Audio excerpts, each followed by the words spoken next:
सुप्रभात।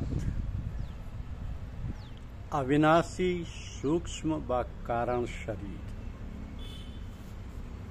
अविनाशी सूक्ष्म व कारण शरीर।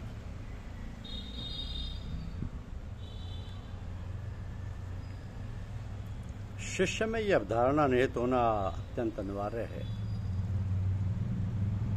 कि गुरुदेव अपना स्थूल शरीर त्याग कर अपने दिव्यलोक सदैव के लिए चले जाते हैं, लेकिन उनका सूक्ष्म व कारण शरीर कभी नष्ट नहीं होता। इसी कारण वो इस भौतिक संसार में सदैव अमर रहते हैं और अपने प्रिय भक्तों की रक्षा व सहायता और अधिक व्यापक रूप से करते हैं। इसी विश्वास को बनाए रखते हुए शिष्य जीवन पर्यंत गुरुदेव का स्मरण करते हुए गुरुमय हो जाता है।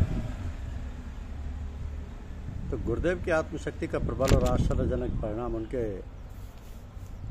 स्थूल शरीर को त्यागने के उपरांत ही दृष्टिगोचर होता है। इसका एक कारण यह भी प्रतीत होता है कि स्थूल शरीर बंधनों से जकड़ा होता है और सूक्ष्म कारण शरीर बंधन मुक्त हो जाता है। तो ऐसे कुछ विशेष उदाहरण अपने जीवन काल में हमारे गुरुदेव ने व्यक्त किए थे और कुछ अन्य संतों के इतिहास में से भी ये प्रमाणित होता है कि सूक्ष्म शरीर में रहते हुए कुछ संत महापुरुषों ने शिष्यों को आत्मज्ञान जैसे दीक्षित करना, आचार्य की पदवी देना प्रदान किया है, जो किन्हीं कारणों बस अपने जीवन काल में वो नहीं कर पाए थे।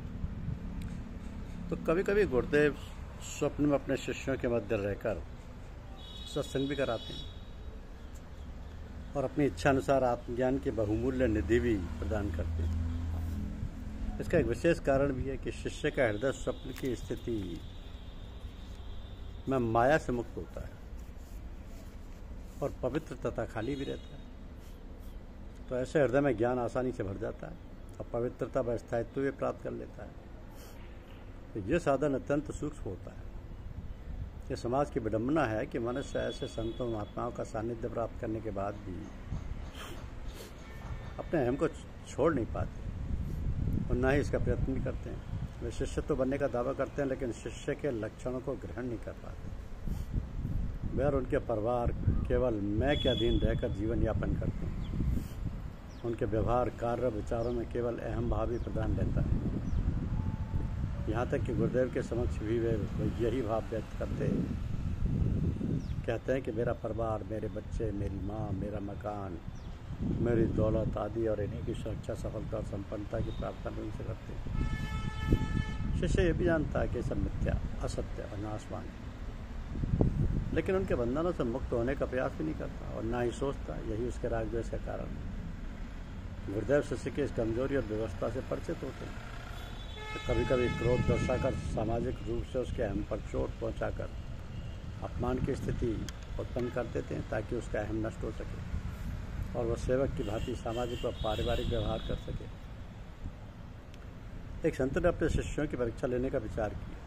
उनके कई शिष्य थे। कुछ शिष्यों के बीच आपसी द्वेष भावनाएं थी, जिसके कारण वह एक दूसरे को नीचा दिखाने का प्रयत्न किया करते थे। ये बात गुरुदेव के संज्ञान में थी। उन्होंने एक शिष्य को अपने पास बुलाया, जो स्वयं को गुरु का सबसे अधिक प्रिय और सेवा करने वाला मानता था। गुरुदेव ने उससे कहा कि तुम मुझे बहुत प्रिय हो, तो मैं तुम्हें अपनी गद्दी सौंपना चाहता हूँ। क्या तुम मेरा ये कार्य करोगे? उसने कहा कि आपकी बात चिंता, लेकिन मेरे गुरु भाई मुझसे ईर्ष्या रखते हैं और वे लोग मुझे आपका कार्य करने में बाधा पहुँचाएंगे, और तो आप उन्हें अपने पास से हटा दीजिए, तभी मैं आपका कार्य कर सकती हूँ। इसी प्रकार गुरुदेव ने दूसरे शिष्य को बुलाया, उसने भी यही बात कही। उसने भी लगभग यही उत्तर गुरुदेव को दिया। अपने उद्देश्य के अनुसार गुरुदेव ने तीसरे शिष्य को भी आमंत्रित किया और वही प्रश्न उसके समकक्ष भी रखा। यह शिष्य गुरुमुख था, अर्थात गुरु की आज्ञानुसार कार्य करता था और परिणाम की चिंता न करके उसे गुरुदेव पर छोड़ देता था। उसने गुरुदेव के प्रश्न को सुनकर उससे ही उत्तर की अपेक्षा भी करने लगा। उसने नम्रतापूर्वक शीश गुरु चरणों में झुकाते हुए कहा कि प्रभु, मैं आपकी आज्ञा का पालन करूँगा तथा आपका कार्य समझकर अपने कर्तव्य का पालन करूँगा। आप अपनी दया कृपा मेरे ऊपर बनाए रखें। उसने पुनः विनम्रतापूर्वक कहा, प्रभु, आप मेरे मन के राग द्वेष की भावनाओं से मेरी रक्षा कीजिए। गुरुदेव अपने शिष्य के उत्तर से अत्यंत प्रभावित हुए और बोले, शिष्य का धर्म केवल गुरु की आज्ञा अनुसार कार्य करना होता है, उसी में शिष्य का कल्याण निहित है, क्योंकि उनकी आज्ञा में आत्मशक्ति निहित होती है। कार्य तो गुरु ही करता है, शिष्य केवल उस कार्य को करने के लिए मात्र एक साधन होता है। तो गुरुदेव ने अपने शिष्य को अपने उत्तराधिकारी के लिए उपयुक्त पाया और अपनी गद्दी का भार सौंप दिया। अब गुरुदेव का निर्णय कुछ शिष्यों के लिए जिज्ञासा का विषय बन गया। एक शिष्य जो गुरुदेव का प्रिय वाणिकर्तम था, उसने बहुत साहस करके अपनी जिज्ञासा को बहुत आदर व विनम्रतापूर्वक गुरुदेव के समक्ष रखा। उसने उत्तर देने की प्रार्थना की। शिष्य ने गुरुदेव से कहा कि महाराज, उत्तराधिकारी तो सदैव ज्येष्ठ शिष्य होता है, ऐसा मैंने सुना है, जबकि आपने अपना उत्तराधिकारी अन्य को बनाया, ऐसा